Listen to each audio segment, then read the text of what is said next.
Итак, остается у нас 2 минуты до начала, 1 минутка. Пока все собираются, представлюсь еще раз. Спасибо, добрый день, видно, слышно. Очень рада вас видеть. Представлюсь о себе.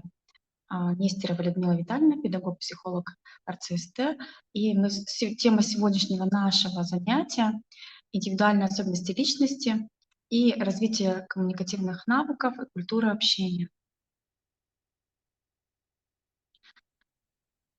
И уже немножко начнем, да, пока все собираются, говорить о том, что такое личность вообще, как рассматривают социально-психологические теории в современной психологии. Нет единого понимания личности. Да. Личность рассматривают как такое образование, которое формируется благодаря жизни человека в обществе.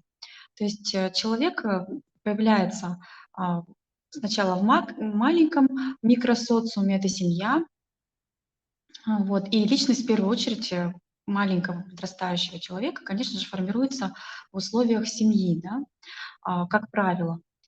А, И в дальнейшем уже, приобретая все больше социальных навыков, выходя в большой мир, это в школьную жизнь и в другие коллективы социальные, да, все больше приобретая какой-то опыт общения, а, личность имеет свойство меняться, да, но вот основные базовые вещи, это, конечно, закладываются в детстве. И человек, как общественное существо, приобретает новые личностные качества, когда вступает в отношения с другими людьми. И вот, собственно, эти отношения и становятся образующими его личность. Можно дать такое общее определение, что личность — это система отношений. И вот в момент рождения еще нет таких приобретаемых личностных качеств. К числу личностных не относятся, да, особенности человека, которые природа обусловлены и не зависят от его жизни в обществе. А понятие личность включает такие свойства, которые являются устойчивыми, свидетельствуют об индивидуальности человека и определяют его значимые для других людей черты и поступки.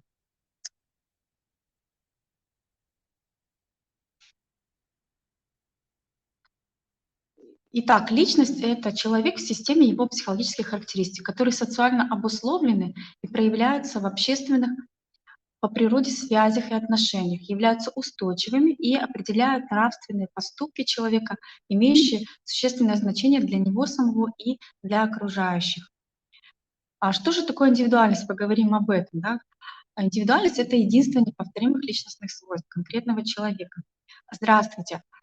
Мы говорим о том, что такое личность и индивидуальность, и как различаются эти понятия. Да?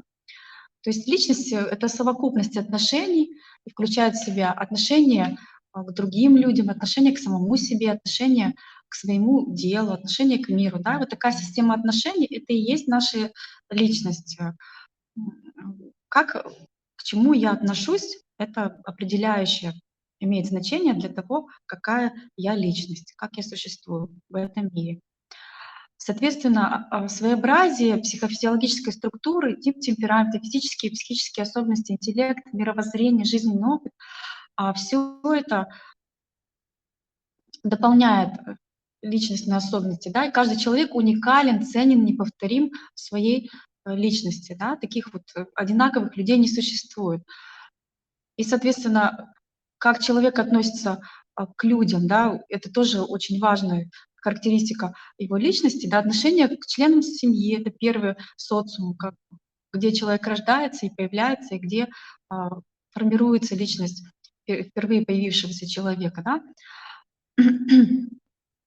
Способность к милосердным, бескорыстным поступкам, отношение к посторонним людям, да, отношение к товарищам, а, положение в коллективе, которое занимает человек. Все это со временем все больше обогащает опыт личности, да, и личность со временем адаптируется, формируется, а, может приобретать в течение жизни все новые и новые навыки.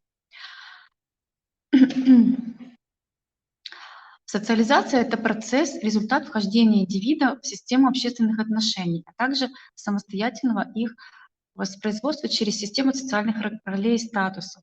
Мы с вами видим, что вот человек внутри имеет свою индивидуальность, да, а, и как индивид, он, входя в общество и под влиянием социальных факторов, под влиянием биологических механизмов, индивид становится личностью, да, то есть гармоничное согласование активности действующих индивидов, это социальных групп, да, сформирует вот эти личности, которые в этом социуме находятся, да. И, соответственно, чем больше социум поощряет развитие личности, тем более будут личности разные, разносторонние, да, и как бы взаимодополняющие друг друга, чтобы обмениваться опытом, да, и составлять единство, и социальное единство, быть в сообществе. Соотношение индивидуальности и личности определяется как два способа бытия человека, два его различных определения, два направления. То есть, с одной стороны, личность хочет вписаться в общие социальные правила, да, быть правильным. С другой стороны, личность хочет быть индивидуальной, не похожей ни на кого, неповторимой. И вот несовпадение этих понятий проявляется в том, что существует два отличающихся процесса становления личности и индивидуальности. Становление личности есть процесс социализации человека, который состоит в освоении им родовой общественной сущности. Это освоение всегда осуществляется в конкретных исторических обстоятельствах жизни человека. То есть на социализацию влияет культура, история, время, да, в котором мы живем, в котором мы все сейчас существуем. И вот наши личности такие отражают тот культурно-исторический опыт, который накоплен и который сейчас господствует, так скажем, да, в наше время. А вот становление личности связано с принятием индивидов, выработанных в обществе социальных функций и ролей, социальных норм и правил поведения, с формированием умений строить отношения с другими людьми. И вот сформированная личность есть субъект свободного, самостоятельного и ответственного поведения в социуме. В то время как индивидуальность — это проявление как раз уже личных каких-то качеств, да, чем я отличаюсь от других, как я могу быть успешным в этом мире, проявляя свои индивидуальные особенности. Восстановление индивидуальности — это индивидуализация процесса называется, да, процесс самоопределения и обособления личности, ее выделенностью из общества, оформление ее отдельности, уникальности, неповторимости. И ставшая индивидуальностью личность — это самобытный, активный, творчески проявивший себя в жизни человек. То есть с самого детства дети уже начинают проявлять какие-то свои таланты, интересы, направления, да, то есть каждый человек уже с детства может вспомнить про себя, да, или заметить на своих детях, понаблюдайте, какие особенности развиваются, да, в каком направлении он хочет воспринимать окружающую реальность и отражать ее творчески.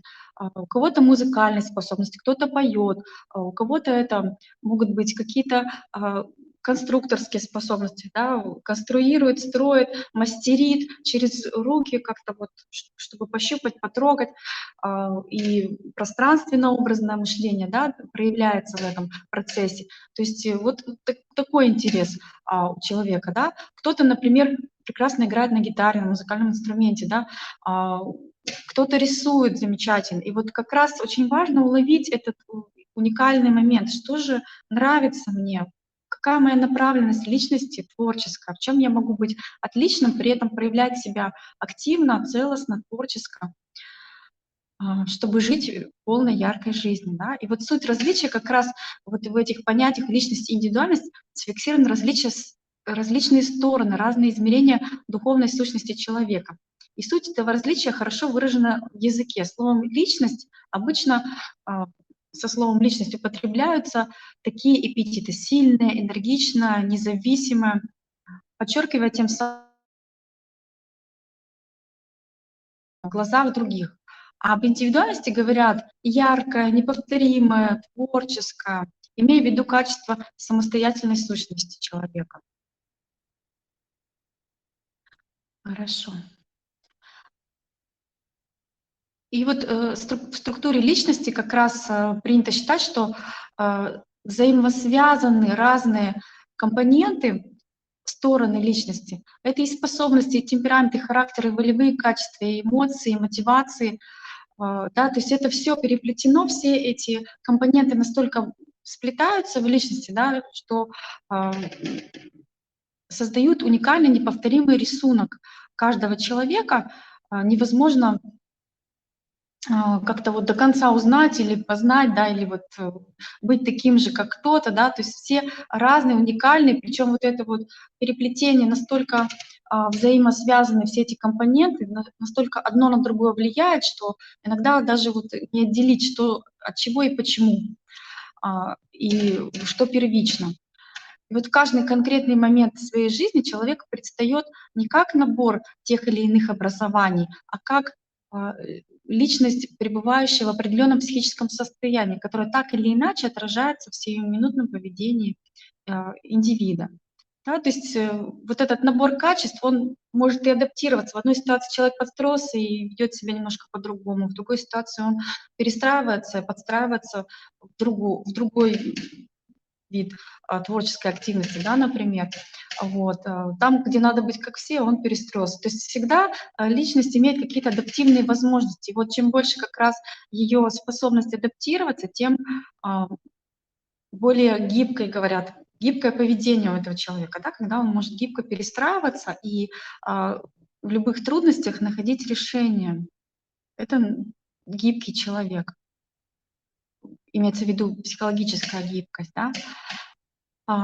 Хорошо, способности вот в науке четко разделяют понятия задатки, способности. Это вот как раз задатки, да, это врожденные анатомо-физиологические особенности мозга, нервной системы, органов чувств, и движения, и функциональные особенности организма, да, биологические составляющие, природную основу развития его способностей. То, на чем базируется развитие талантов, способностей, да, это то, что дано человеку, какие у него особенности, да, то есть кто-то, может быть, больше ярче цвета видит и будет художником, да, видит сочетание цветов как-то по-своему, как-то замечает, улавливает, да, кто-то, наоборот, на слух музыкально улавливает ритмы, оттенки звуков, и, соответственно, у него уже есть задатки для того, чтобы быть музыкально развитым. И люди от природы наделены различными задатками, да, они лежат в основе развития способностей. И вот как раз здесь вовремя важно заметить, потому что неразвитые вовремя задатки, они могут исчезнуть, да, и остаться невостребованными.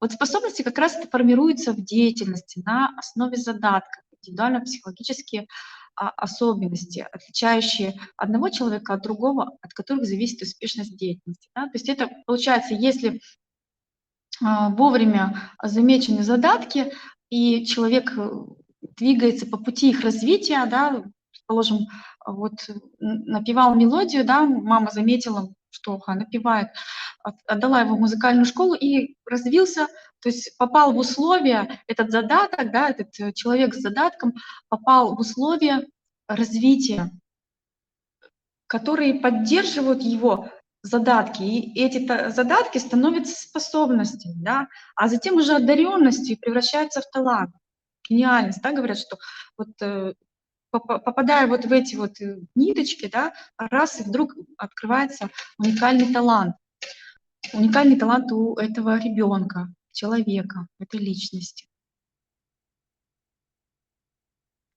Хорошо, идем дальше. Так, ага.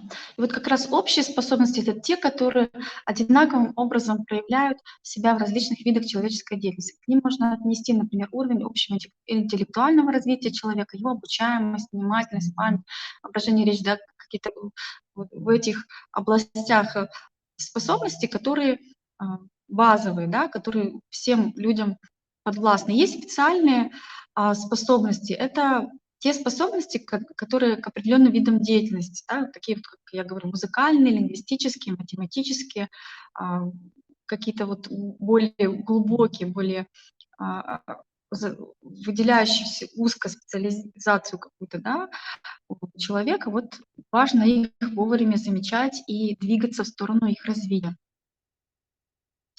Что же такое темперамент? Темперамент — это индивидуально, своеобразная, природно обусловленная совокупность динамических проявлений психики, интенсивности, скорости, темпа, ритма, психических процессов и состояний. И, соответственно, поведение как раз зависит не только от социальных условий, но и от особенностей природной организации личности. Да, вот природная организация — это как раз темперамент. Темперамент обусловлен биологической организацией индивида, а потому обнаруживается довольно рано и четко у детей в игре, в занятиях, в общении. Мы можем заметить, как проявляются разные виды темперамента.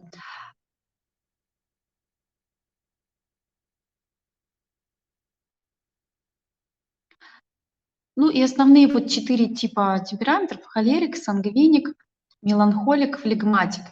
Немножко поговорим о них. Холерик, представители этого типа отличаются повышенной возбудимостью, вследствие этого и неуравновешенностью поведения. Холерик вспыльчив, агрессивен, прямолинеен, в отношениях энергичен. Для холериков характерна цикличность в работе, они со всей страстью могут отдаваться делу, увлечься им, но вот истощились силы, упала вера в свои возможности, наступило подавленное настроение. Они ничего не делают, да, такой период. Такая цикличность есть одно из следствий неуравновешенности их нервной системы, нервной деятельности.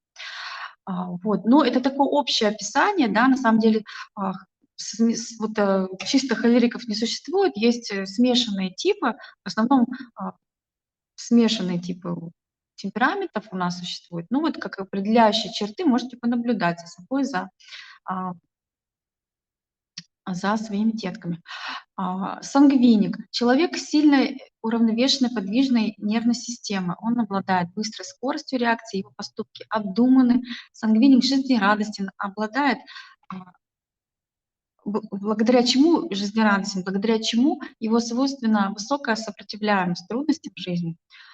Он продуктивный деятель, но лишь тогда, когда много интересных ему дел. В противном случае он становится вялым, скучным и отвлекается. Да? То есть если ему интересно, если его вовлекли, то он горы может свернуть. Да? Но если же скучно и не увлекает его какая-то деятельность, то он может потерять интерес и, в общем, отвлекаться. Вот такой вот сангвиник. Двигаемся дальше. Флегматик, солиден, не тратит понапрасну сил, рассчитывая их, доводит дело до конца, ровен в отношениях, в меру общителен, не любит попусту болтать. И вот как раз у него такое есть качество, как инертность, да, малоподвижность. Ему нужно время для того, чтобы перестроиться, для раскачки, так называемой, для сосредоточения внимания, для переключения его на другой объект. Да, то есть его, может быть, и заинтересует какой-то вид деятельности, но для того, чтобы ему заняться им, ему нужно определенное время перестроиться, это закончить, потом потихонечку вникнуть в другой процесс. И вот такие вот особенности, да, они тоже видны практически с самого рождения. У деток флегматичные особенности темперамента. Меланхолик — это человек со слабой нервной системой, обладающий повышенной чувствительностью даже к слабым раздражителям. Он часто грустен, подавлен, не уверен в себе, тревожен. Могут возникнуть невротические расстройства. Но в основном такие люди, если они чувствительны и обладают вот такой вот чуткостью, то, как правило, это хорошие поэты, да, например. То есть те люди, которые тонко чувствуют какие-то эмоции, да, ему умеют их передать. То есть если они в эту сторону будут себя изучать, развивать, да, понимать, что вот у меня такая особенность организации моей психики, да, уже на уровне темперамента, да, то, соответственно, эту особенность тоже можно повернуть и сделать плюсовой.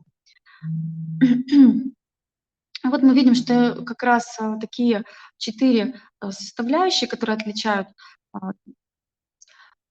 как разные полюса разной направленности темперамента — это интроверсия, экстраверсия, эмоциональная неустойчивость, эмоциональная устойчивость. И если у нас получается меланхолик попадает в эмоциональную неустойчивость и в интроверсию, да, то флегматик попадает в интроверсию и эмоциональную устойчивость. Да, он стабилен, инертен, как мы уже говорили. При этом сангвиник у нас попадает в область эмоциональной устойчивости и экстраверсии. Он вовне направлен и устойчив. А холерик как раз неустойчив и тоже экстраверсивен. Да, вот и мы с вами говорили уже о том, что люди в основном обладают смешанными типами темперамента, да, не бывает какого-то одного ярко выраженного вот все, сангвиник и все. Нет, на самом деле там очень много тонких переплетений, тоже взаимо каких-то дополнений, и в разных ситуациях иногда человек ведет себя совершенно по-разному. То есть удивительно а, вообще существо человек, да, такая тайна какая-то, потому что может в разных ситуациях вести себя по-разному и неожиданно. В структуре сложившегося характера выделяют две стороны — содержание и форму. Так, это мы уже про характер. Сейчас пропустила слайд, да.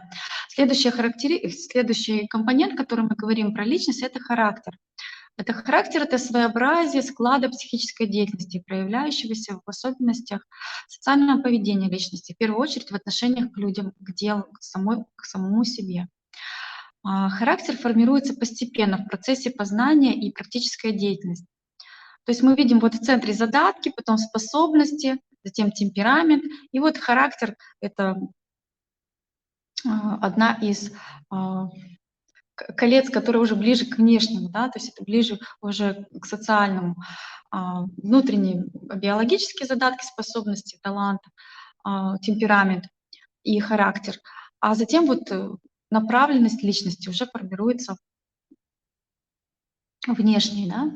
Характер человека — это что же это такое? В переводе с греческого слова характер означает отпечаток, чеканку, устойчивую систему особенностей личности человека, такой своеобразный внутренний стержень, на который, как кольца, нанизываются и остальные свойства. Да? То есть формируется характер, и на него уже, соответственно, влияют дальнейшие компоненты, которые мы будем с вами рассматривать. В структуре сложившегося характера выделяют две стороны — это содержание и форму. Они неотделимы друг от друга и составляют органическое единство. Что же такое? Содержание характера составляет жизненную направленность личности, ее материальные и духовные потребности, интересы, идеалы и социальные установки. Содержание характера проявляется в виде определенных индивидуально своеобразных отношений, которые говорят об избирательной активности человека. В разных же формах характера выражают различные способы проявления отношений, темперамента, закрепившихся эмоционально-волевые особенности поведения. А вот это как раз уже формы. Да? И вот поведение человека очень тесно связано с характером. Каждое свойство характера приводит к совершению определенных поступков, и в поведении проявляются как раз особенности характера человека. Поэтому, понаблюдав за тем, как себя ведет человек, как он относится к другим людям, мы можем судить о его характере. И характер представляет собой неповторимое сочетание психологических качеств и индивидуальных особенностей личности. То есть здесь как раз уже вот эти вот природообразующие факторы и компоненты и психологические качества переплетаются в уникальный неповторимый рисунок характера, характерные особенности личности. Двигаемся дальше. И вот про характер говорят, что посеешь поступок, пожнешь привычку, посеешь привычку, пожнешь характер, посеешь характер, пожнешь судьбу. У Тикерей, да, такой вот сказал. И, в принципе, мы, наблюдая и живя эту жизнь, да, действительно можем с ним согласиться. Кроме содержания и формы, в отечественной психологии в структуре характера представлены индивидуальные особенности личности. Это интеллектуальные, волевые, эмоциональные. И в структуре характера эти особенности личности рассматривают через призму таких компонентов, как темперамент, волю, убеждения, потребности, интересы и чувства. Поэтому на самом деле характер такое многогранное, многоплановое явление, которое рассматривается с разных сторон и включает в себя разные компоненты. Что же такое воля? Поговорим про это. Воля — это сознательное регулирование человеком своих действий и поступков, требующих преодоления внутренних и внешних трудностей. Воля — одно из человеческих качеств, которое потенциально заложено до рождения и которое вместе с тем можно развивать в течение жизни. Диапазон сильной воли столь же велик, как и диапазон слабоволия. Желание укрепить свою волю, расширить спектр применения волевого действия чаще всего возникает у людей с интернальной локализацией контроля. Что же такое локус контроля, локализация контроля? Мы сейчас об этом с вами поговорим. Локус контроля бывает внешний, и экстернальный про него говорят, и внутренний локус контроля, интернальный. И вот как раз человек, желающий владеть собой и обстоятельствами, желающий победить деструктивные какие-то эмоции и качества, может путем тренировки усиливать свою волю, увеличивать спектр своих возможностей. Тогда про него говорят, что вот у него локус контроля интернальный, да, то есть он видит свою возможность, свою способность влиять на то, что с ним происходит. В то время как экстернальный локус контроля говорит о том, что я жертва обстоятельств, да, со мной так случается, я так вот попал в такие обстоятельства, поэтому я так поступил, да. Здесь человек отдает большую роль внешнему, тому, что он видит вокруг, да, тому, что он отражает. И говорит, ну вот же не я, это вот все обстоятельства так сложились, да, я не вижу, как я могу поменять ситуацию, как я вообще могу поучаствовать, если вот такое происходит вокруг меня. Соответственно, так, почему-то мы далеко перескакиваем контроля. А вот интерналы чаще всего чувствуют личную ответственность за свои действия, объясняя их своими личностными особенностями. Я хочу решить, что будет в моем будущем, я ищу, что я могу сделать в моем будущем, да, и я делаю это. Вот так говорит интернальный человек, интернал, и объясняя своими личностными особенностями, поэтому он стремится, да, вот к тому, чтобы работать над собой, самосовершенствоваться, в том числе развивать свою волю. Экстерналы говорят, я не определяю свое будущее, почему все это случается. И экстерналы стараются объяснить внешним обстоятельствам, снимая с себя всяческую ответственность, тем самым снижая актуальность волевой активности, да, и волевой тренировки. События случаются со мной, да, и вот я никак не могу на это повлиять. Вот такая вот моя жизненная позиция. Следующий блок, про который мы говорим, это эмоции. Эмоции тесно связаны с потребностями. Сейчас я посмотрю, мы ничего ли не пропустили, да? Мгм. Вот про локус контроля мы еще немножко не поговорили о том, что внутренний локус контроля — это поиск причин поведения внутри себя, а внешний локус контроля — это поиск причин поведения в окружении. Да, и как раз вот здесь вот можно говорить о том, что, как правило, те, у кого локус контроля внутренний, они уверены в себе. А, а вот неуверенность больше как раз со внешним. А, Внутренний локус-контроль дает способность к самоанализу, независимость, ориентацию на свою личность, в то время как внешний локус контроля дает такие качества, как конформность, быть как все, такое вот качество, да, ориентация на общество, то есть я буду как сольюсь с толпой, да, и буду таким же, как все. Вот. Ну, как правило, тоже не существует каких-то вот ну, прям полярных людей, да, вот только интернал или только экстернал. Где-то посерединке вот каждый сам для себя находит, какое же влияние он может сам оказывать на свою жизнь. Так, мы возвращаемся к эмоциям. Эмоции — это переживание человеком своего отношения к тому, что он делает и познает, к другим людям, к самому себе. Называют это чувствами и эмоциями. Вот чувства и эмоции как раз взаимосвязаны, но различные явления эмоциональной сферы личности. Эмоциями считается более простое, непосредственное переживание в данный момент, связанное с удовлетворением или неудовлетворением потребностей. Да? То есть вот у нас есть потребности определенные, мы видим с вами пирамиду базовых потребностей, здесь есть базисные потребности физиологические, потребность безопасности, дальше это потребности в контакте, это потребность в творчестве, потребность в уважении, признании, социальные потребности, да, это все, что касается нашего общения. И самый высокий блок потребностей — это потребности в актуализации, потребности в самосовершенствовании, да, эстетические потребности, наблюдение красивого, создание красивого. И вот как раз эмоции, они отражают о том, как эти потребности удовлетворяются.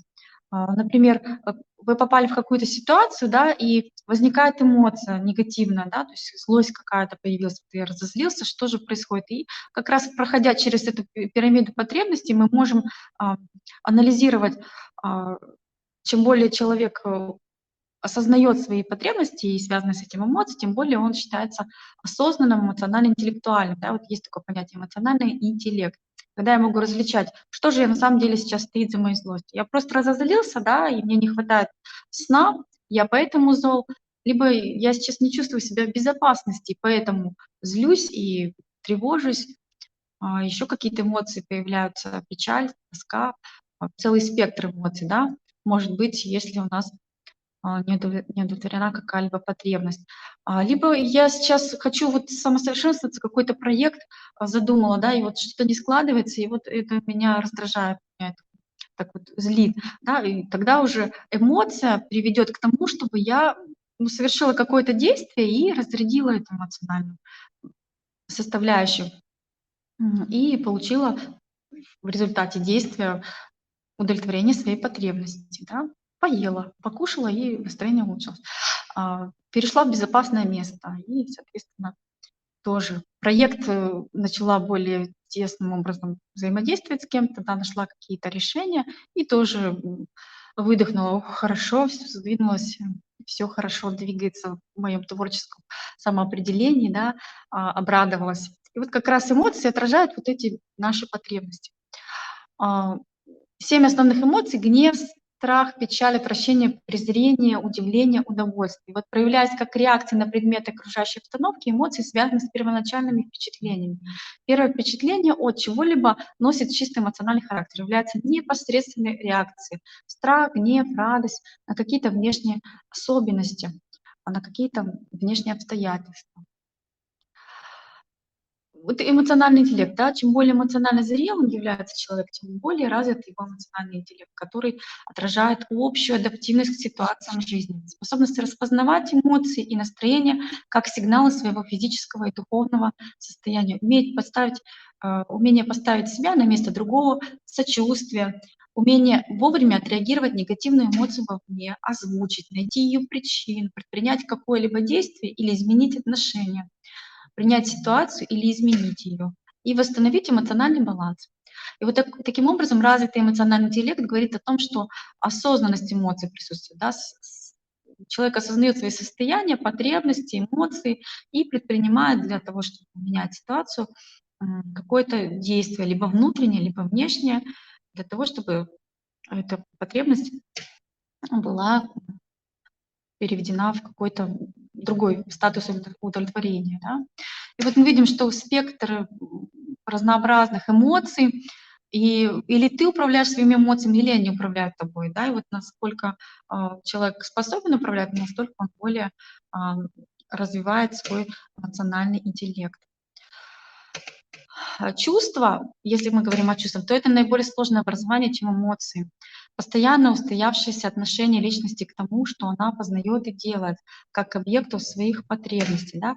Вот чувство характеризуется устойчивостью и длительностью, измеряемой месяцами и годами жизни. Чувства обычно классифицируются по содержанию, и принято выделять следующее: моральные, интеллектуальные, эстетические, практические чувства принадлежности. Мы говорим о том, что нравственные чувства, эстетические, собственнические, практические, интеллектуальные есть. Да, и вот моральные чувства, нравственные, это чувства, которые проявляются в отношении человека к поведению людей, к своему собственному поведению. Они переживаются людьми в связи с выполнением или нарушением принятых в данном обществе норм, принципов, морали, которые определяют, что нужно считать во взаимоотношениях с людьми хорошим или плохим, справедливым или несправедливым. Да? И вот возникает: вот со мной поступили несправедливо. Это чувство моральное и нравственное.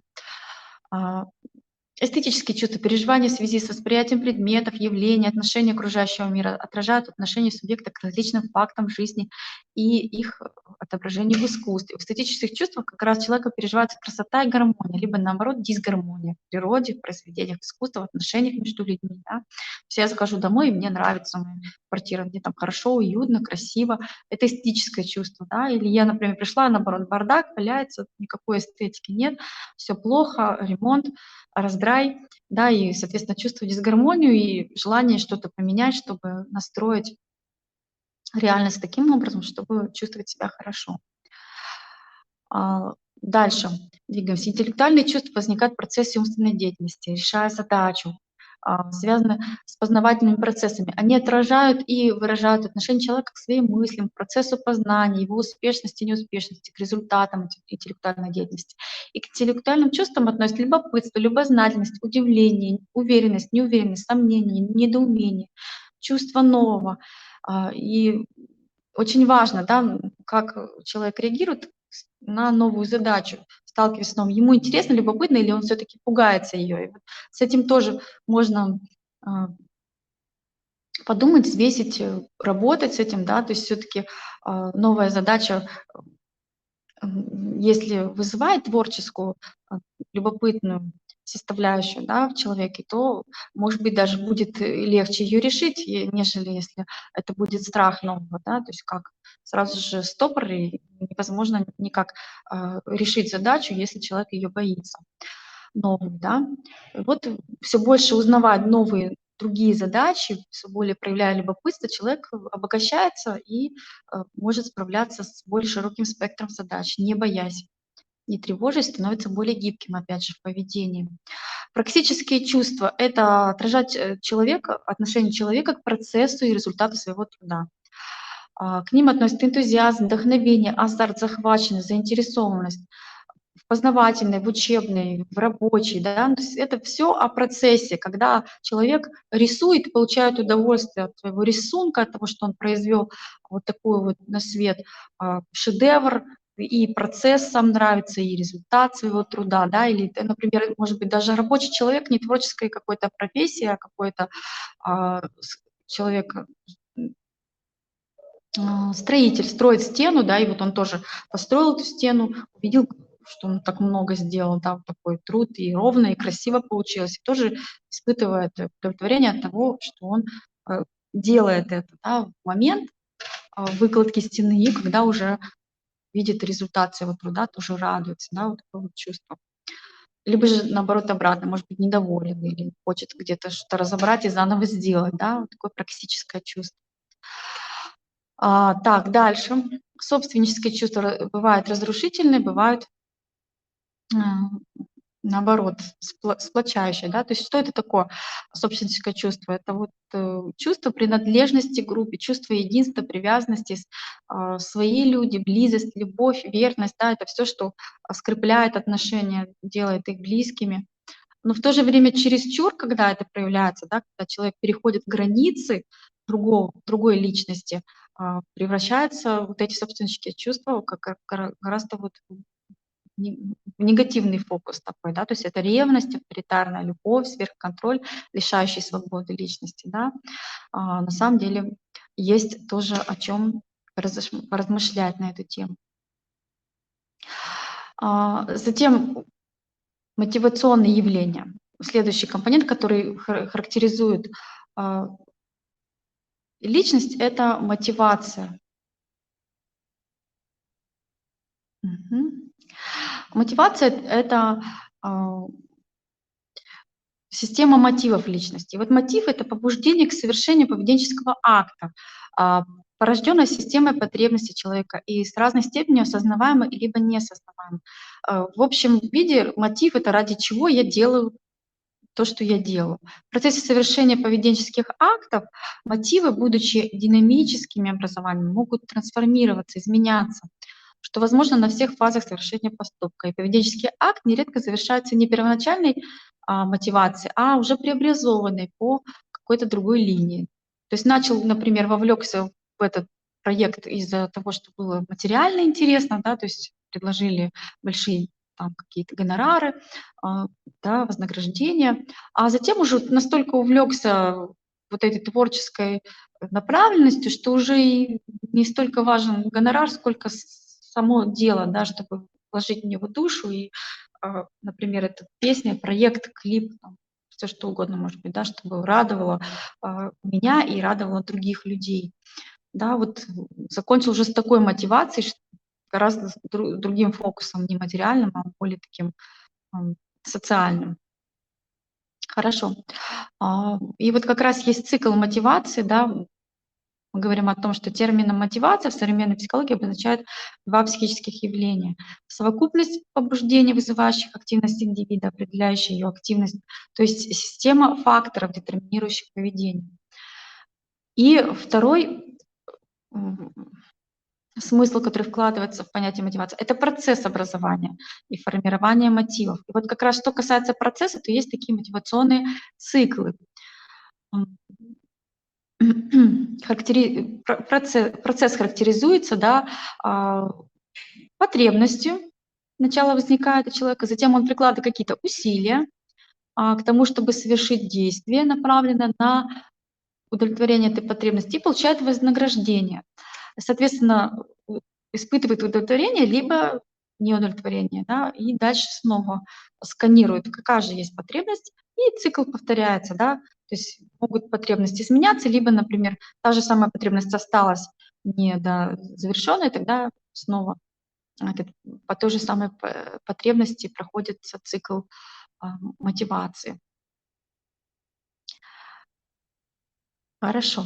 И вот как раз мотивационные явления, неоднократно повторяясь, со временем становятся чертами личности человека. К таким чертам прежде всего можно отнести мотив достижения успехов и мотив избегания неудач. Локус контроля, самооценку, уровень притязаний, да, то есть это мы уже немножко затрагивали, а вот как раз про избегание неудачи и про достижения успеха поговорим сейчас о том, что победы и неудачи объясняются объемом приложенных усилий, силой своего старания. Да? Вот такие люди, которые ориентированы на успех, они ориентированы на то, чтобы стараться, прилагать усилия, предпринимать какие-то действия для того, чтобы быть успешными. В то время как люди, которые ориентируются на недопущение неудачи, они, собственно, успех объясняют отсутствием способностей или неведением, а успехи — везением и легкостью.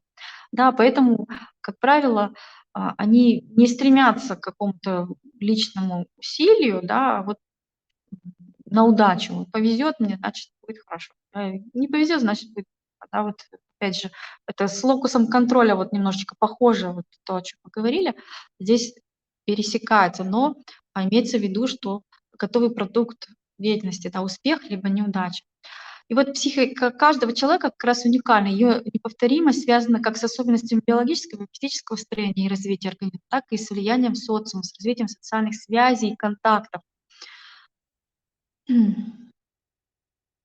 вот как раз мотивация от — это страх, да, страх пробовать новое, мотивация избегания неудачи, знают, где и какие ошибки могут э, так у них есть ведь и плюсы, и минусы, да, то есть у мотивации избегания неудач. Во-первых, они, минусы, давайте поговорим. Трудно начать движение, долго раскачиваются перед тем, как приступить к проекту, не знают, с чего хотят, не понимают, зачем что-то менять, ведь еще все так плохо, да, то есть зачем начинать новое, если и так все хорошо. Вот. Но при этом мотивация избегания неудач, она обладает и плюсами, да, то есть они знают, где и какие ошибки могут возникнуть, они анализируют ошибки, да, возможные, вероятные, аналитические прогнозы, возможность продумать варианты действий, заранее решить возможные сложности, четко знают, чего они не хотят, и, собственно, от этого отказываются. Да. А вот мотивация достижения успеха. Они нацелены на успех, они мощная мотивация, исходя из привлекательности цели у них, да, то есть сильная такая, привлекательная. Возможные препятствия не останавливают их, то есть они двигаются, несмотря на препятствия. При этом они могут не замечать возможных проблем, соответственно, идут напролом, могут вляпываться в то, что слишком себя переоценивают и могут, соответственно, не справиться с задачей, да, переоценить свои силы. И могут не видеть какой-то призрачности идей, результатов, да, чересчур увлечены, не замечая никаких трудностей, сложностей и, собственно, тоже не справиться. И вот как раз из этих вот составляющих, да, из разных, тоже нельзя однозначно сказать, вот человек только избегает неудачи, а этот только достигает успеха. То есть пробуя какие-то новые виды поведения, у человека вот такая уникально складывается мотивация, которая вот в одних случаях он согласится, да, потому что проанализировал все, да, и вот уже знает себя, а в других случаях он откажется, да, то есть это вот чем больше человек знает себя, какие у него способности, возможности, какие у него, какая у него личность, да, чем больше самопознает себя человек, тем больше он может и, соответственно, принимать вот такие решения, да, более взвешенно и со временем вот такая мотивация к от, она может сформировать такую общую черту личности, как оптимизм или пессимизм, да. И вот концепция как раз дополняется вот системой мотивации личности, да, становится какой-то вот такой личностной особенностью. Говорят, то есть человек оптимист вообще, всегда вот только о хорошем, даже несмотря на то, что может и не получится. А вот этот пессимист, у него всегда все не получается, но зато он знает, где, чего и как анализировать, и какие потери рассчитать заранее. Да? Вот. Хорошо. Мотивация себя, то есть самомотивация — это такое устремление, желание к чему-либо, основанное на внутренних убеждениях человека. И здесь как раз внешние мотиваторы — это то, что надо, и внутренние мотиваторы — то, что я хочу. И надо, мне внешняя мотивация — это обязательства, деньги, карьера, статус, ожидания людей. А внутренние мотиваторы — хочу любопытство, саморазвитие, достоинство, быть полезным, свобода, любовь. Да? То есть там уже из других позиций человек ориентируется. Это как раз про внешний тоже внутренний локус контроля. Здесь все на самом деле пересекается, переплетается в нашей личности. И вот как раз 3 вида мотивационной направленности. Направленность на себя, направленность на других, направленность на задачу выделяется в этой связи. Направленность на задачу может быть как на результат, так и на процесс. Вот если это на результат, то здесь как раз на достижение и на избегание неудач, да, на достижение успеха, либо на избегание неудач. Очень большой акцент делает личность. Вот. Итак, направленность мотивации на себя, на других, на решение задачи, на результат, на процесс. Самомотивация включает внешние и внутренние факторы мотивации. Это мы с вами проговорили. И двигаемся дальше. Как раз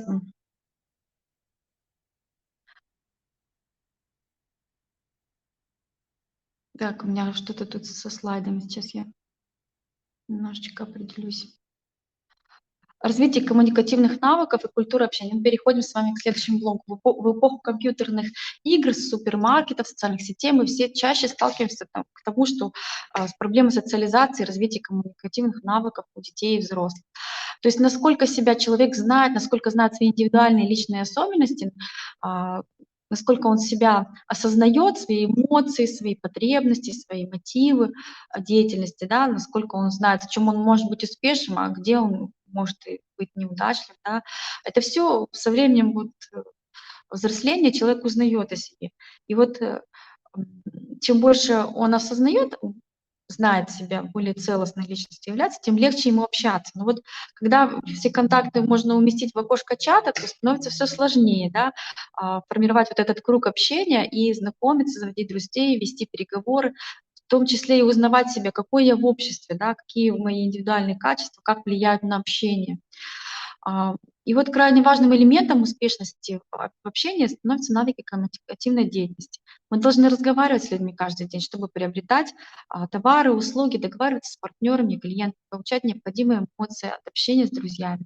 Неумение правильно общаться сильно усложняет жизнь, как в личных отношениях, так и в попытках строить карьеру и вести собственные дела. Что же делать, чтобы улучшать общение? Что такое коммуникативные навыки и умения? Это поведенческий комплекс, благодаря которому мы можем лучше общаться. Во-первых, установить контакт с незнакомым человеком, заинтересовать собеседника в последующем общении, поддержать теплые отношения с окружением, отстоять, аргументировать свои позиции, защитить свои интересы, сводить к минимуму последствия конфликтов, осознанно использовать невербальность,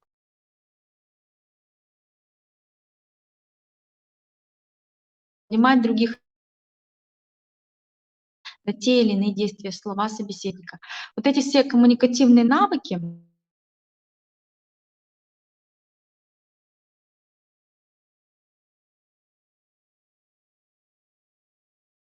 человек знает себя. Чем больше человек себя знает, понимает, тем больше он может понимать других людей. Да, понимать, как, что все люди разные, что вот у меня так, а у другого может быть не так. Да, то есть вот на самом деле это все взаимосвязано. Поэтому и важно изучать свои индивидуальные особенности личности в спектре общения, да, через фокус такого видение себя в обществе, среди других людей. И как раз основное формирование коммуникативных навыков происходит еще в детстве, в первом социальном обществе, в котором появляется ребенок, это семья. Мы не можем полностью перекроить себя в мгновение, превратиться из замкнутого и застенчивого уже человека в душу компании, да, когда мы уже взрослые. Поэтому со временем вот, взрослый человек может потихонечку формировать новые навыки, приобретая их,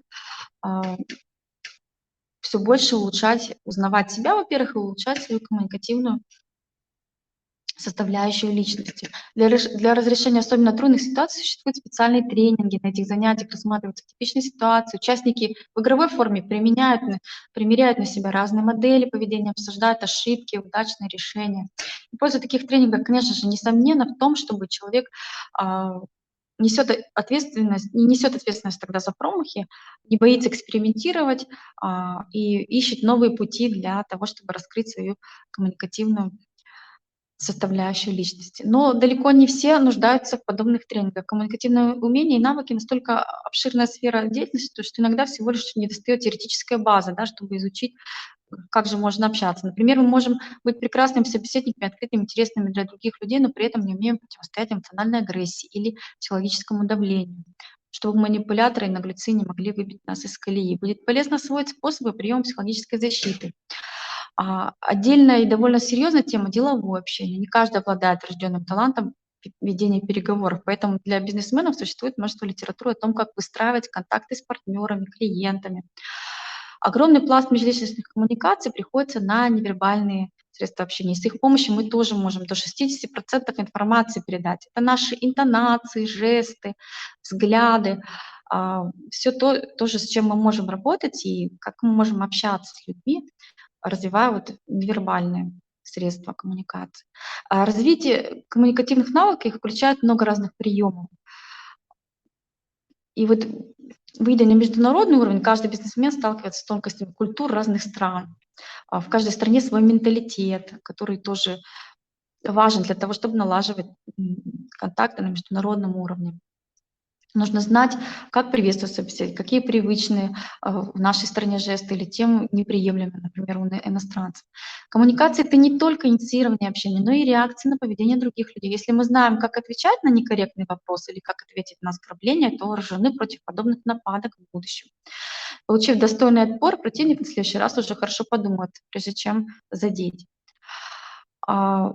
Что же вот секреты коммуникации? Вот в чем секреты, да, вот такого коммуникабельного человека? Немножко пройдемся по ним. Первое — это не стесняться первыми идти на контакт. В мире много стеснительных людей. Если все будут стесняться, то общаться будет и не с кем, да. Поэтому, конечно, нужно различать, когда, возможно, собеседник просто не умеет первым вступить в разговор, а когда он не настроен общаться. Да, то есть в этом как раз помогает человеку эмоциональный интеллект и знание себя и других людей, да, в том, чтобы с кем я могу общаться, видение своего человека, да, с кем я не могу общаться, вступить в разговор. Ну что, как же понять? Только пробовать, только начинать первым общаться и узнавать, смогу ли я с этим человеком установить контакт. И чем больше человек, опять же, будет пробовать, интересоваться, контактировать, тем больше он будет обогащать свою гибкость общения, да, развивать, к разным людям находить подход, слова, выстраивать контакт в диалоге. Второй совет, секрет коммуникабельного человека — будьте в процессе общения постоянно. Что это значит? Это значит, что отрывочные попытки инициативности вообще не выведут из состояния внутренней зажатости. Да? Нужно стремиться к такой вот, к тому, чтобы окружать себя душевной компанией, заговаривать с людьми на улице, первым звонить друзьям, чтобы просто хотя бы поболтать, да, это уже будет коммуникативный опыт. Со временем будет даваться все легче и легче, да, может быть, перед телефонным разговором сформулировать, что я хочу сказать, да, небольшой план составить, это будет как подсказка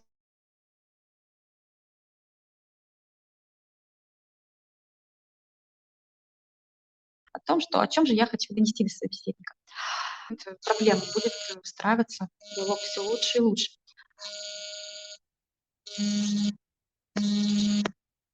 Так, сейчас, секундочку, у меня тут небольшие проблемы. Какой-то звонок идет. Ну, мы с вами договорим. Отбросьте ожидания и страхи, встраивайте свое общение сами, да, то есть мы идем навстречу с друг другом, чтобы весело провести время.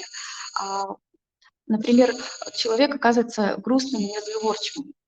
А, Определенного результата от предстоящего контакта. Учитесь импровизировать. Мы никогда не сможем наперед узнать, какое же будет у человека отношение к нам в этой беседе, да, но мы можем пробовать новое, пробовать находить в этом контакте что-то новое, да, изучать себя через это общение, изучать других людей через это общение, таким образом все более обогащать себя разными ситуациями. Четвертое. Будьте открыты и не стесняйтесь своих эмоций. То есть часто мы становимся чрезмерно застенчивыми и замкнутыми от того, что слишком много думаем об уместности наших чувств. Но как раз чем более человек искренен, чем более он настоящий, тем более он и общителен, как правило. Да? То есть если смешно, то смейтесь, если грустно, то можно об этом сказать, что-то мне грустно сегодня. Да? И вот такое вот честное, искреннее общение, как правило, говорит о том, что человек осознанно, он знает свои эмоции, знает себя, да. Опять же, все время возвращаемся к тому, что чем больше человек знает свои индивидуальные особенности, тем более он и коммуникативен, да. Чем больше он может эмоциональный интеллект свой развить и показать, да, тем более он сочувственным будет в общении, тем более он будет настоящим, да, то есть я грущу, у меня сегодня что-то вот не заладилось. Тогда человеку уже понятно, и он уже по-другому на вас реагирует, да, а не понимает, почему же вы сидите, молчите, не разговариваете, и строит там какие-то свои догадки, да. То есть когда человек об этом открыто говорит, соответственно, контакт налаживается, потому что и у того человека тоже бывают грустные какие-то мысли, периоды, ему это близко, понятно, он включается в сочувствие. Хорошо. Пятое. Получайте удовольствие от общения. То есть мы общаемся для того, чтобы радоваться. Вы тут же спросите, а как же могут заставить себя получить удовольствие от общения, если человек не привык общаться? Не нужно себя заставлять, учитесь искать позитивные моменты, выбрасывать из головы негатив. Вместо того, чтобы думать о каком-то своем неудачном ответе, лучше вспомните, сколько интересного вы узнали в разговоре с этим человеком, да? Как смеялись, как больше уделить внимание в разговоре тому хорошему, что вы оттуда извлекли, что вы получили. Тогда результат общения будет позитивным. Общение — это искусство, в котором мы нуждаемся. Говорят, что мы не любим делать то, чего не умеем. И это правда. Вот научившись плодотворному гармоничному общению, мы сумеем любить и получать пользу от ежедневного разговора.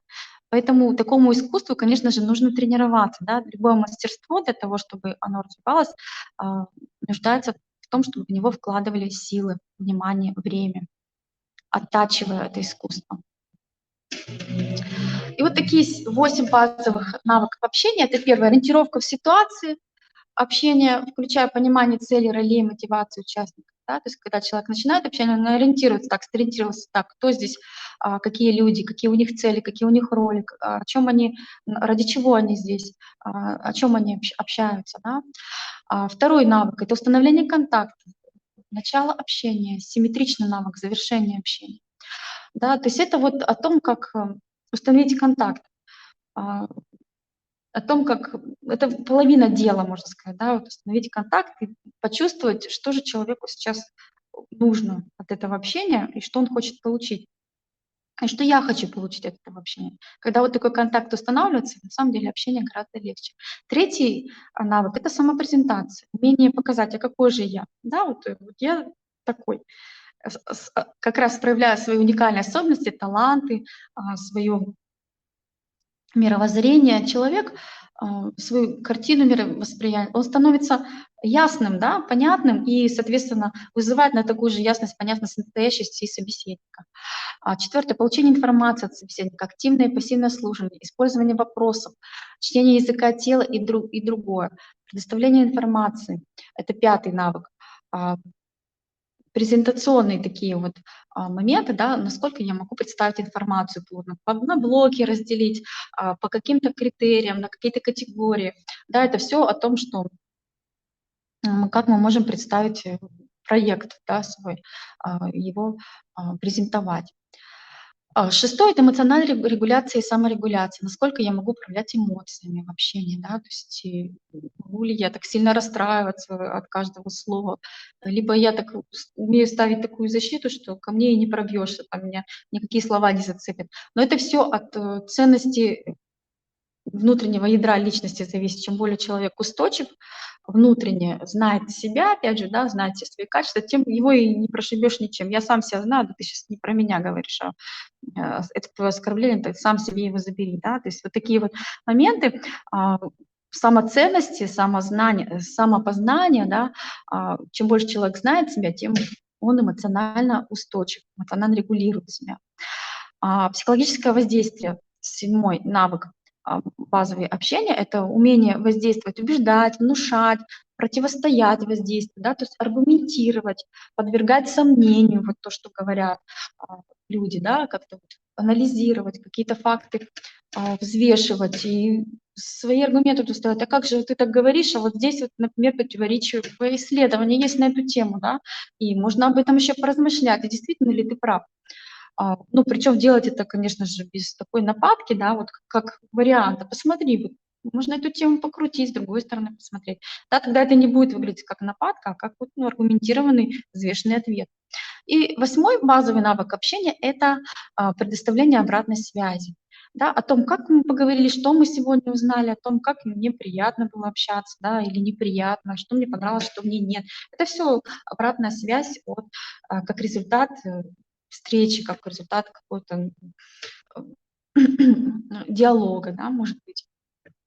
Хорошо. Есть и более сложные навыки общения, например, связанные с ведением переговоров, публичным выступлением перед большой аудиторией. Но без достаточного владения базовыми навыками общения освоить навыки, умения более высокого уровня будет проблематично. Поэтому вот, рекомендуется начинать вот с таких базовых умений. Можно улучшить свои навыки общения. Если вы раньше думали, что войти в число тех, кто отличается блестящими навыками общения трудно, то вы очень ошибались. На самом деле любая проблема имеет свое решение, зачастую достаточно простое. Главное, чтобы было желание. Уметь поставить конкретные коммуникативные задачи по отношению к партнеру, стремиться к осознанному, эффективному общению, выбирать подходящие эмоционально мотивирующие задачи, дружеский деловой контакт, уметь произвести впечатление на любого человека. И вот это как раз гораздо лучше, когда мы знаем и умеем оперировать своими эмоциями.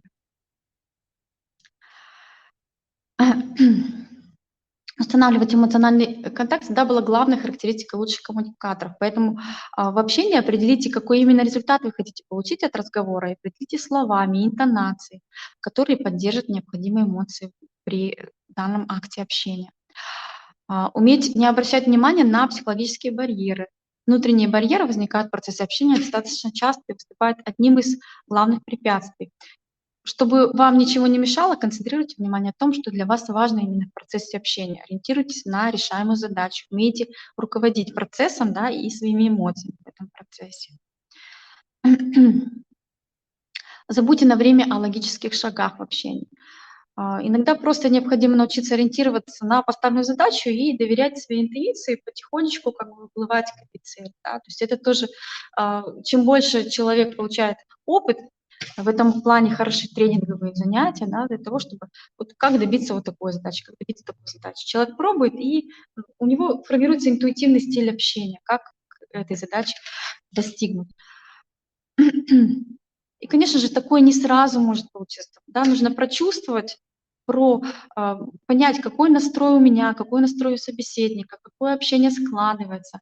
И только путем проб и ошибок, наверное, да, возможно, вот когда вы сможете как плавать, как рыба в воде, общаясь с другими людьми. Быть обаятельным, что это значит? Это вот такая характеристика личности харизма, да, которая прям вот окружает человека, и он вот сразу же обаятельный, привлекательный, с ним хочется разговаривать. Это тоже неврожденное качество, его можно развивать. Опять же, для этого стоит работать с тем, чтобы знать себя как личность, знать свои индивидуальные личностные особенности, укреплять ценностное ядро личности, и тогда коммуникации становятся более продуктивными. активными, умеете убирать психофизические зажимы. Это про то, что скованность в теле тоже мешает общаться, да. Поэтому хорошо уметь танцевать, расслабляться, не думать о том, что думают обо мне другие, да, через тело. А, Есть даже специальные двигательные тренинги, которые раскрепощают, дают сброс вот такого психофизического напряжения телесного, и человек становится более общительным. Так, здесь немножечко пролистаем. 3 инструмента для развития навыков общения. Это рефлексия, обратная связь и эксперименты. Первая рефлексия — это способность взглянуть на то, как вы общаетесь, как бы со стороны проанализировать это, выработать привычку задавать себе вопросы до и во время и после общения. Насколько сейчас уместно начать данный разговор? Подходящее ли сейчас время? В каком настроении, состоянии находится мой собеседник? Готов ли он к данному разговору? Эмоционально, морально, кто мой собеседник? Вот что ему нужно от данного разговора со мной? И тому подобные вопросы. Здесь приведены рефлексивные вопросы для навыка ориентировки в ситуации общения. Но аналогичным образом их можно сформулировать и для других навыков общения. Обратная связь. Народная мудрость справедливо гласит: в чужом глазу соломинку и видно, в своем бревна не увидать. И вот как раз в нашей рефлексии действительно могут быть слепые пятна. Мы можем не замечать какие-то слабые стороны нашего общения. Поэтому хорошим решением может быть помощь со стороны внешних наблюдателей, которых можно спросить, какие мои реплики, какие действия, какое поведение в данной ситуации общения были неудачными или, наоборот, удачными, что я сделал не так, а что у меня получилось. И если вы доверяете наблюдателю, то у него можно спросить совет о том, как улучшить свои навыки, чтобы он посоветовал. Эксперименты. Пробуйте хотя бы немного изменить свое привычное шаблонное поведение в общении и посмотрите, что получится. Не меняйтесь сразу все менять, попробуйте что-то одно поменять, да, какое-то изменение. Например, был такой пример, когда руководитель, пробегающий мимо, раздавал коллегам своим задания, и, соответственно, он был неуспешным, да. А когда же мы договорились, что он будет делать не менее 3 остановок, во время которых он будет общаться с сотрудниками, то сразу же коллеги стали его больше понимать, уважать и принимать, потому что стало понятно вообще, о чем он говорит, нежели он пробегал и что-то на бегу говорил, да. То есть поменяв какой-то один момент, какой-то один навык своего поведения, начальник получил довольный коллектив, да, и, в общем, в коллективе совершенно поменялось к нему отношение, мнение. Таким образом можно менять. Итак, вот книгу я советую «Как избегать конфликтов в общении». Книга «Психологический вампиризм» Литвака о том, как сглаживать любые конфликты, когда они уже возникли, как формировать беседу так, чтобы они не возникали. Очень хорошая книга, почитайте. Литвак очень хороший автор по тому, чтобы выстраивать общение. Как избегать конфликтов? В повседневной жизни возникает масса конфликтных ситуаций. Часть из них создаем мы сами, часть провоцируют люди вокруг, коллеги, друзья, семья. В зависимости от конкретной ситуации мы можем либо ввязаться в спор, либо отстаивать свою позицию, либо уйти от конфликта, прекратив обсуждение темы собеседника. И вот как раз такие вот способы, как справляться с конфликтами. Убежать от разговора — это не самый лучший способ, да. Это вообще не пройдет с начальником, да. Даже если вы можете позволить себе прекратить беседу в одностороннем порядке, например, с мужем, женой, то это все равно не лучший вариант. Беседа так и не будет доведена до логического конца, и оставится эмоциональное напряжение. Необсужденная проблема, да, которая затем влечет следующие конфликты и ссоры и в коллективе, и с начальником, и с мужем, и с кем угодно, да. Поэтому обязательно каждый конфликт желательно доводить до конца. Что значит удачное завершение конфликта? Это вообще когда негатив не имеет выхода и копится внутри, да, вот это самый худший путь. И путь к болезням, да. Вот как же выйти так, чтобы конфликт был исчерпан? Во-первых, беседа доведена до логического конца. В таком случае, да, то есть спорная тема исчерпана, каждый сохранил достоинство, ни у кого нет чувства, что его прогнули, что он плохо, что он проиграл, да, другой выиграл. После беседы не остается негатива и невыраженных неприятных чувств, то есть осадочка. Все проговорены, все точки над «и» поставлены, вот такой конфликт считается исчерпанным. В споре нет победителей и нет проигравших, да.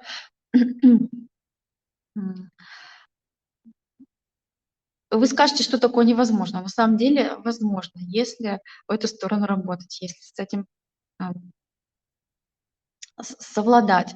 Вот техника 1: говорите о своих чувствах. Когда вы общаетесь с человеком, говорите о себе, о своих чувствах, да, не замалчивайте их. А, Особенно если это партнер, с которым у вас либо деловые отношения, либо партнерские, супружеские отношения, да. Обязательно нужно уметь проговаривать. Если вы не безразличны этому человеку, да, если ему не безразличен результат вашего общего дела или вашего семейного благополучия, то он обязательно вас услышит. И тогда нужно услышать и его, да, тоже ответный такой шаг сделать, что послушать, давай сядем, мы сейчас обсудим вот этот наш конфликт, чем ты недоволен, чем я недовольна, и сделаем общий какой-то итог, что буду я делать по-другому, что будешь ты делать по-другому. Да, с обоих сторон какие-то предпринять действия для того, чтобы такого больше не повторялось. Техника номер 2: соглашайся и амортизируй. То есть иногда проще согласиться с тем, что говорят, а потом уже возразить, да, то есть, ну, это вот на самом деле не такой простой навык, но если порепетировать, если потрудиться в эту сторону, например, собеседник говорит: ты идиот, вы: да, я идиот, ну, это утрированно, я обычно говорю: да, я иногда могу позволить себе быть идиотом, например, да, вот так. На это ответить, как правило, вот нечего так сказать, да, что всё, иногда могу себе позволить быть идиотом. Вот. В чем смысл? Когда вам что-то говорит другой человек, то он уверен, что на 100% прав. Если вы ему резко заявляете, что это не так, то опять же включается механизм защиты. А если вы с ним соглашаетесь, то он просто обескуражен, да, значит, ну как это со мной согласились. И дальше вы уже потихонечку можете говорить о своем. Этот принцип прекрасно работает на физическом уровне. Да, когда в спорте борец падает в ту сторону, в которую толкает его противник. Соответственно, таким образом не сразу начнет сопротивляться, а немножко поддастся, а уже потом нажмет и свою позицию выскажет. Вот здесь, в принципе, то же самое. А также иногда бывает полезно написать письмо. Да, если человек вот для вас важен, ценен, а вы никак не можете с ним наладить контакт, то написать такое письмо амортизационное и проговорить о своих чувствах, о том, что вы считаете несправедливым, как вы его а, чувствуете, что он вас обижает, да. Вот такое письмо полезно даже писать просто для себя. Иногда человек, начиная писать такое письмо, вдруг понимает, о чем был он вообще сам не прав, и решает вообще не отправлять письмо. Да? То есть прописывать вообще это очень хорошая практика. Но если же вы написали письмо от чистого сердца, высказав все, и хотите его отправить, и чтобы адресат прочитал, то я думаю, что это тоже будет очень хорошей методикой для того, чтобы уйти от конфликта. Ну, это больше, конечно, в личных, в семейных, супружеских отношениях. И вот такие вот бесконфликтное общение, основные правила. Следить за словами, следить за жестами, мимикой, думать, о чем говорите, общаться со всеми одинаково, искусство быть настоящим, не ставить себя выше других, не раздражаться, самоконтролировать, саморегулировать, да, это все через самооценку. И позволить человеку иметь свое мнение, да, иметь какую-то свою картину мира и свой взгляд. Что же такое культура общения? Давайте поговорим в общем об этом и будем заканчивать. Общение как банальный обмен информацией присутствует уже у простейших животных. Человек же в процессе эволюции довел коммуникацию до совершенства. И разговорная и жестовая речь развивалась, постепенно расширялась до письменной, символьной и образной. И вот этот процесс усложнил понимание, и эффективная коммуникация становится отдельным объектом изучения. И вот как раз культура общения это изучать коммуникативный процесс. В коммуникативном процессе участвует 5 элементов. Это коммуникатор, тот, кто передает информацию. И здесь как раз важны те две личности, те два уникальных, неповторимых человека, которые в себе несут разные, мы с вами говорили, задатки, способности, волевые особенности, интеллектуальные, чувственные, эмоциональные, потребности, да, то есть все это переплетается в каждом из них. И вот они встретились, два коммуникатора, которые хотят общаться. Второй компонент — это содержание сообщения, да, что кто хочет кому сказать. Дальше способ передачи информации как осуществляться передача, да, то есть это будет и эмоциональная речь, это будет и вербальный, и невербальный, какой способ, да, передачи информации. Вот это все анализируется наукой, культурой общения. А, И следующий компонент общения — это аудитория или реципиент. Кому передается сообщение, кому оно предназначено, какой аудитории, либо какому одному человеку, да, оно предназначено. Следующее, заключительный этап общения, позволяющий понять, состоялась ли эффективная коммуникация, обратная связь. Только если предыдущие 4 достаточно удовлетворительны, возможен этот заключительный этап. То есть, как правило, до него даже и не доходит, если общение не эффективно. Если оно не удалось, то обратной связи вы не получите. Да, вот культура общения — это сложное совокупное понятие, которое обуславливает качественный и уровень совершенства общения. Культура общения считается неотделимой составляющей частью культуры личности, и она характеризует ценностные ориентиры, нормативные постулаты, нравственные модели общения, суть нравственных, психологических качеств субъектов, коммуникативного взаимодействия, способы, инструменты, правила, приемы и формы коммуникации. Вот как же развивать культуру общения в той призме, которую мы сегодня с вами рассматривали, через призму личностного подхода к тому, что мы рассматривали личностные особенности индивидуальные каждого человека. Во-первых, носитель культуры общения — это язык, да, это своеобразная сокровищница или копилка культуры. Он сохраняет и оберегает культурное наследие и ценности. Благодаря своим компонентам, таким как лексика, грамматика, пословицы, поговорка, метафора, фольклор, литература и форма письменной речи и устной речи, да, можно развивать вот эту культуру общения. То есть читая книги, да, это основное, что у нас в этой связи есть. И сейчас я немножко пролистаю здесь, потому что время у нас уже проходит. Здесь все про культуру общения, про культуру личности. И посоветую вам книги. «Как улучшить навыки общения» Патрик Кинг. «Как разговаривать с кем угодно» Роудс. «Я слышу вас насквозь. Эффективная техника переговоров» Голстон. «Секреты общения. Магия слов» Борг. «Разговор по существу. Искусство общения для тех, кто хочет добиваться своего» С. Скотт. И «Никогда не ешьте в одиночку» и другие правила нетворкинга Ферраци Рес. Ну что ж, благодарю вас за внимание. Вот такие вот сегодня у нас рекомендации для того, чтобы развивать общение, знать себя, свою личность, индивидуальные особенности. Да, и вот такой вот вебинар сегодня получился познавательный, насыщенный, много нового, много информации. Но я надеюсь, что будет очень полезно для вас, для того, чтобы вы и в семье, и в партнерстве, и в деловом общении все больше узнавали себя, все больше пробовали нового эффективного общения, выстраивали диалог используя компоненты, да, все, которые мы с вами сегодня рассмотрели, и все больше узнавая себя и укрепляя свою самоценность, да, выстраивать так общение, чтобы оно было продуктивным, эффективным. Ну что ж, с вами сегодня я была психолог Людмила Нестерова. До новых наших встреч. Прощаюсь с вами. Очень приятно было вас всех видеть. И буду рада, если вы поставите плюсики, какую-нибудь обратную связь дадите, что что было интересно, полезно. Если отдельно нужна вот этот список литературы, который я дала, то я отдельным файлом вышлю через организаторов. Можете со мной связаться в этой связи. Хорошо. Ну, до новых встреч. Всем до свидания. Спасибо. Тоже рада, что полезно. Всем до свидания, всем счастливо. Если что, про список вот литературы я сказала, можете попросить. Все, пока. Прощаюсь с вами на сегодня. Была рада провести это время для вас. И хорошего дня. Всем хорошего вечера сегодня. Счастливо.